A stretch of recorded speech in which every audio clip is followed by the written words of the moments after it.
एक बड़ी सूचना हमारे पास आई है। इस सूचना है कि 12 तारीख की मीटिंग कैंसिल हो गई है। ये मदद राज्यसभा में शक्ति प्रदर्शन का है, लेकिन राज्यसभा में जो वर्तमान परिस्थिति है उसमें 238 सीटें हैं, जिसमें बहुमत के लिए 116 सीटें चाहिए। कैसे ये लड़ाई लड़ी जाएगी, और इस लड़ाई में कहीं ना कहीं 2024 का अंशपुट जो है नजर आ रहा है। नमस्कार, आपका बहुत बहुत स्वागत करते हैं। लगातार बिहार और बिहार की राजनीति को लेकर के कई तरह की चर्चाएं हो रही हैं, लेकिन इन चर्चाओं में सबसे बड़ी चर्चा है कि नीतीश कुमार जिस मुहिम को लेकर के चल रहे हैं उस मुहिम में उनको सफलता कितनी मिलेगी। इस मुहिम के पीछे जो कल तक अपने अपने हिस्से का हक मांग रहे थे, एक दूसरे के साथ जाना नहीं चाहते थे, आखिर वो क्यों साथ आना चाह रहे हैं। कहानी में एक बड़ा ट्विस्ट है, और भीतर की बात यह है कि हाथी से हथरस जो पहले भी आपको बताए हैं करने की मुहिम में नीतीश कुमार सामने आ गए हैं। घंटी बांधने का उन्होंने जो मन बनाया है उसमें कितना सफल होंगे ये तो वक्त बताएगा, लेकिन जो वर्तमान परिस्थिति है उसमें नीतीश के विपक्षी एकता की सच्चाई हैरान करने वाली है। आंकड़ों की बात करें तो आंकड़ों में कहीं ना कहीं इसकी हकीकत जब हम तलाशने जाते हैं तो बहुत सारे लूप फॉल्स नज़र आते हैं। साफ नज़र आता है कि नीतीश कुमार जिस प्रयास में लगे हैं ये कहीं ना कहीं पत्थर पे दूब उगाने जैसा है, लेकिन नीतीश कुमार क्या जो असंभव को संभव नहीं कर दें। वर्तमान जो परिस्थिति बनी है उसमें खास करके जब ये खबर हम आपके सामने लेकर के आ रहे हैं, जो भीतर की बात लेकर के आ रहे हैं, उससे ठीक पहले एक बड़ी सूचना हमारे पास आई है। इस सूचना है कि 12 तारीख की मीटिंग कैंसिल हो गई है, और इसके लिए नीतीश कुमार को आज नहीं, इससे पहले से भी आग्रह किया जा रहा था। सबसे पहले MK स्टालिन ने आग्रह किया था कि वो इस बैठक में शामिल होना चाहते हैं, लेकिन चूंकि उनकी व्यस्तता अपने राज्य में हो रहे कार्यक्रम को लेकर के है, इसलिए वो शामिल नहीं हो पाएंगे 12 तारीख को। इस तिथि को आगे बढ़ा दिया जाए। तो वहीं आपको बता दें कि जैसे ही ये बात जानकारी मिली कि कांग्रेस के भी कोई शीर्षस्थ नेता, चाहे मल्लिकार्जुन खड़गे की बात कर लें या फिर राहुल गांधी की, इस मीटिंग का हिस्सा नहीं होंगे, उसके बाद से तो विपक्षी एकता पर ही सवाल खड़े होने लगे, और इस सवाल का जवाब खोजने के लिए नीतीश कुमार पर दबाव बनाया नहीं गया, दबाव ऑटोमेटिक बन गया। क्योंकि जैसे ही 12 तारीख के डेट को कैंसिल करने की बात आई और उनके शामिल नहीं होने की बात आई, तो निश्चित रूप से नीतीश कुमार पर दबाव होना चाहिए था, और हुआ भी। अब ये बैठक 23 तारीख को संभावित की जा रही है। बैठक पटना की जगह अब शिमला में करने की बात हो रही है, और ये 1 दिवसीय नहीं बल्कि 3 दिवसीय चिंतन शिविर के नाम पर की जाएगी। ऐसा अब तक कोई आधिकारिक पुष्टि नहीं हुई है, लेकिन ये प्रस्ताव नीतीश कुमार के पास गया है। अब इन सारी चीज़ों को, तथ्यों को एक जगह आप समेट करके जब ले आते हैं तो आपको अंदाजा हो जाता है कि क्या चल रहा है। लेकिन इसके भीतर की कहानी हम ये क्यों कह रहे हैं कि नीतीश कुमार के लिए पत्थर पे दूब उगाने जैसा है, तो फिर विपक्षी एकता की सच्चाई क्या है, तो फिर इसमें हैरान करने वाली बात कौन सी है, और इसकी हकीकत क्या है। तो आंकड़ों की नज़र में अगर देखें तो पिछले जो 9 साल में देखने को मिला है, न तो ऐसा सत्ता देखने को मिला और न ऐसा विपक्ष देखने को मिला। इससे पहले 75 साल आज़ादी के हो गए, लंबे समय तक कांग्रेस ने शासन किया है, लेकिन ऐसी स्थिति नहीं पैदा हुई जो आज वर्तमान में विपक्ष बताने की कोशिश कर रहा है, या फिर विपक्ष जितना तेजी से कमज़ोर हो रहा है। हालांकि इधर राहुल गांधी ने जो प्रयास शुरू किया है उस प्रयास में कहीं ना कहीं विपक्ष, या कहा जाए तो कांग्रेस नज़र आ रहा है, क्योंकि विपक्ष ने तो उनका साथ नहीं दिया। उनके कई कार्यक्रम से नीतीश कुमार अलग रहे, और अन्य कई राज्य अलग रहे, कई राज्यों के मुख्यमंत्री अलग रहे, कई राजनीतिक दल अलग रहे, लेकिन तब भी राहुल गांधी ने अपनी एक अलग पहचान बनाई। अब उन्हें पप्पू कोई नहीं कह सकता है।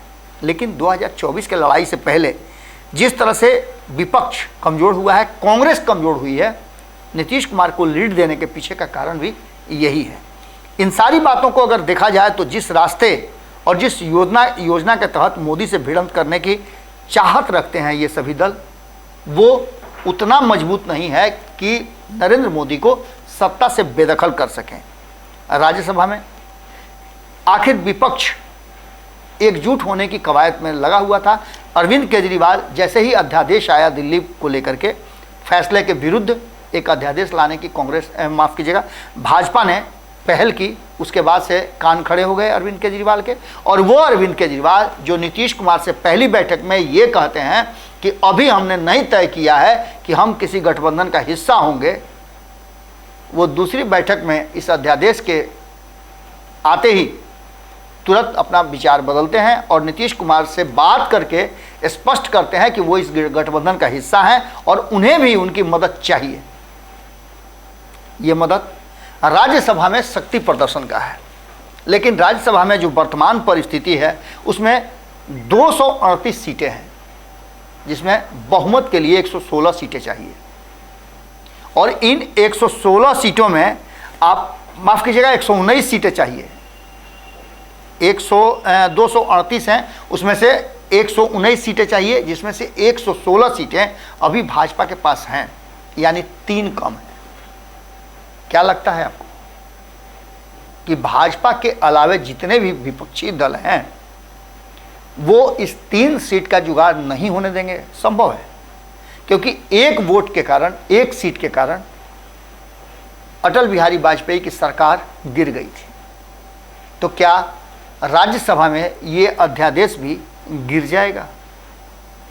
इन बातों को लेकर के जब मंथन करने का दौर होता है तो साफ नजर आता है कि इसमें कांग्रेस से कितने लोग नाराज हैं, खफा हैं, नीतीश कुमार के मुहिम से कितने लोगों ने किनारा किया है। पूरा विपक्ष मिलकर के जरा भी दाएं बाएं नहीं हो, ऐसा संभव है? क्योंकि भारतीय जनता पार्टी के साथ अभी वर्तमान में जो दल हैं उनमें से आरपीआई जो है उनके पास 1 है, तो 2 घटने लगे। इसके अलावे वाईएसआर के पास 9 सीटें हैं, अब पूरा हो जाता है ये खाका। तो वहीं एआईएडीएमके के पास 4 हैं। इसके अलावा भारतीय जनता पार्टी के पास अपना 93 है, यानी कि 116 सीटें जो है उसके पास पूरी हो जाती हैं। बीजेडी के साथ बीजेडी के 9 हैं, तो ये पूरा हो जाता है। लेकिन विपक्ष जो कि मजबूत दिखाने का कोशिश कर रहा है, जिसके लिए अरविंद केजरीवाल लगातार प्रयास कर रहे हैं, क्या उनके साथ बाकी के लोग खड़े होंगे? तो कांग्रेस ने साफ कर दिया है, जिस कांग्रेस के पास 18 सीटें हैं उसने साफ कर दिया है कि वो इस अध्यादेश के खिलाफ नहीं जाएगी। ये अध्यादेश आएगा तो वो इस अध्यादेश के खिलाफ नहीं जाएगी। और इसके साथ साथ अब एक नए अध्याय की शुरुआत हो गई। इसके साथ साथ अगर भारतीय जनता पार्टी को समर्थन जुटाना भी है, कांग्रेस अगर उसमें उसके पक्ष में भी वोट कर देती है, विपक्ष में भी कर देती है, तो ऐसी स्थिति में 3 सीटों का जुगाड़ इंडिपेंडेंट है 3 उनके द्वारा कर लेगी। या फिर बीएसपी के पास 1 सीट है, एजेपी के पास 1 सीट है, एमएनएफ के पास 1 सीट है, पीएमके के पास है, टीडीपी के पास चंद्रबाबू नायडू के पास एक सीट है, जेडीएस के पास 1 सीट है, यानी कि उसके पास वो सीटों का जुगाड़ हो जाएगा।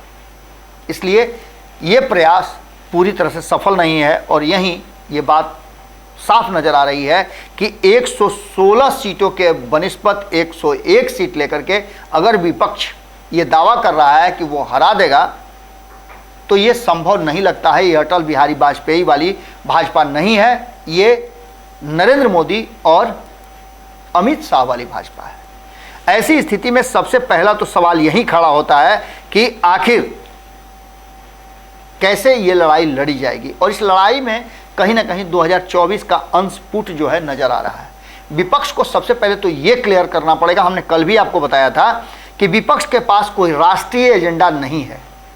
नीतीश कुमार ने जैसे ही बिहार को विशेष राज्य का दर्जा मांगने की एक बार फिर से मुहिम शुरू की, सुगबुगाहट शुरू हुई, वैसे ही भारतीय जनता पार्टी ने 135 करोड़ का जो बिहार को विशेष राशि प्रदान की थी उसकी चर्चा शुरू हो गई।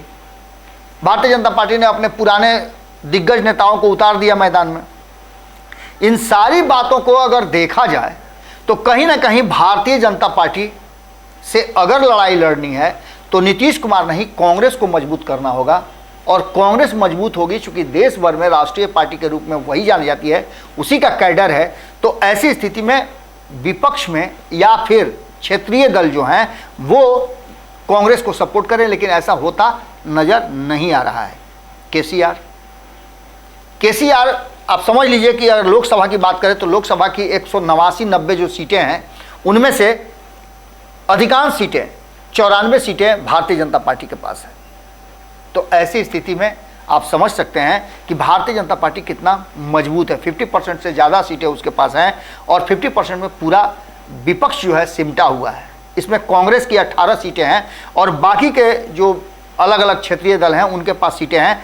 केसीआर की अगर बात करते हैं तो क्या केसीआर कांग्रेस के साथ कोई समझौता करेंगे, क्योंकि दोनों का क्लैश टकराता है और ऐसी स्थिति में दोनों का साथ आना संभव नहीं लगता है। केसीआर ने एक प्रयास भी कर लिया था गैर भाजपा और गैर कांग्रेसी गठबंधन का, जो कि सफल नहीं हुआ। अगर बात करें समाजवादी पार्टी की, तो समाजवादी पार्टी का भी अपना एक अस्तित्व है, पहचान है, और अगर कांग्रेस उसके साथ आती है उत्तर प्रदेश में लोकसभा के चुनाव में तो उसे सीटों की हानि होगी और ये वो नहीं चाहेगी। खैर, अगर समझौता होता है, अंतिम क्षण में दोनों एक दूसरे के सामने झुकने के लिए तैयार होते हैं तो संभव भी है। अगर झारखंड मुक्ति मोर्चा की बात करें तो यहाँ तो ऑलरेडी कांग्रेस साथ में है, इतना सब के बावजूद भी मात्र एक सीट है।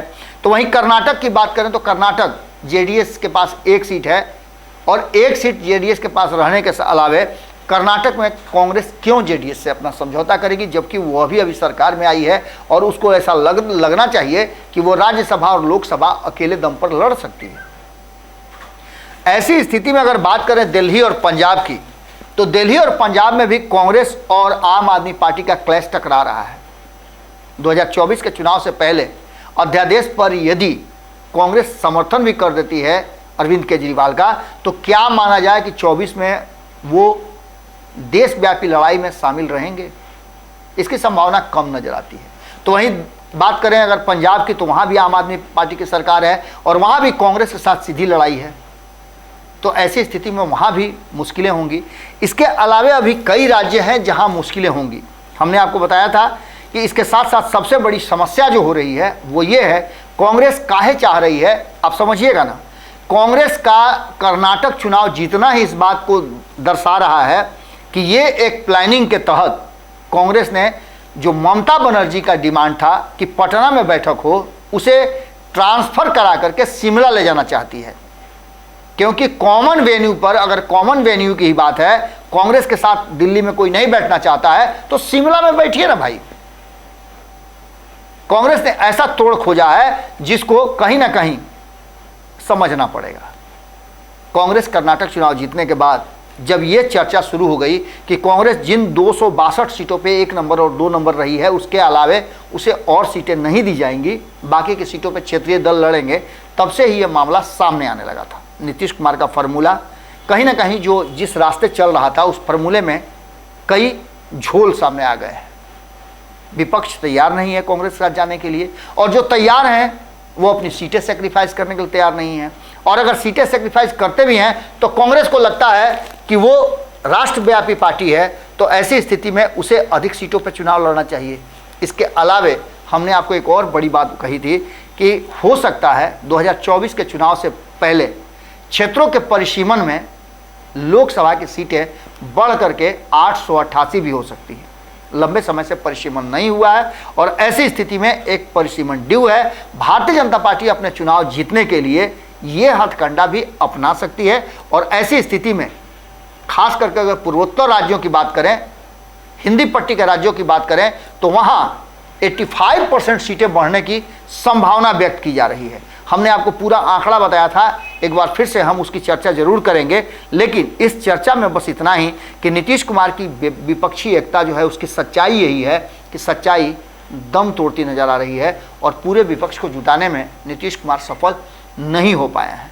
अब तो झमेला इस बात का भी है कि एक तरफ ममता डिमांड करते हैं कि पटना में बैठक होनी चाहिए, तो कांग्रेस का डिमांड है कि इस बैठक को शिमला में किया जाए। नीतीश कुमार दो पार्टों के बीच में हैं, कितना पिसेंगे और क्या बचेगा ये देखना बड़ा ही महत्वपूर्ण होगा। जुड़े रहिएगा, भीतर की बात में हम आपसे यहीं विदा लेते हैं, बाकी की खबरें बदस्तूर जारी रहेंगी। अगर ये वीडियो पसंद आई और वह बिहार के राजनीति और बिहारियत से सरोकार रखेनी तो सब्सक्राइब बटन दबा के चैनल के सब्सक्राइब कर ली। ओजे एगो घंटी बा, ओकरा बटन दबा देला से कुल सटीक और मारक खबर रुआ मुफ्त में मिल जाई।